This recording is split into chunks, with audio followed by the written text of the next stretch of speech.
শিলিগুড়িতে ছেলের হাতে খুন মা, চাঞ্চল্য এলাকায়। শিলিগুড়ি শহরের 1 নম্বর ওয়ার্ডে নিজের ছেলের হাতে খুন হলো মা।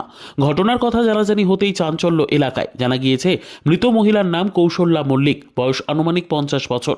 বড় ছেলে বিয়ে করে আলাদা থাকে, ছোট ছেলে অজয়ের সাথেই থাকতেন মহিলা। সন্ধে 6টা নাগাদ প্রধাননগর থানায় ফোন করেন অজয় মল্লিক। তিনি নিজেই জানান মা কৌশল্যা মল্লিককে শ্বাসরোধ করে খুন করেছেন। খবর পেতেই ঘটনাস্থলে উপস্থিত হয় পুলিশ। পুলিশ বাড়িতে প্রবেশ করতে দেখে ঘরের এক কোণে মৃত অবস্থায় পড়ে রয়েছে মহিলার দেহ। ঘরের আরেক কোণে রয়েছে ছেলে অজয়। পুলিশ আসতে এলাকায় জড়ো হতে শুরু করে এলাকাবাসীরা। খবর পেয়ে ছুটে আসেন ওয়ার্ডের কাউন্সিলর সঞ্জয় পাঠক। সংবাদ মাধ্যমকে জানান, অজয়ের বাবা শিলিগুড়ি পুর নিগমের অস্থায়ী কর্মী হিসেবে কর্মরত ছিলেন। বছর 3 আগে তার মৃত্যু হয়।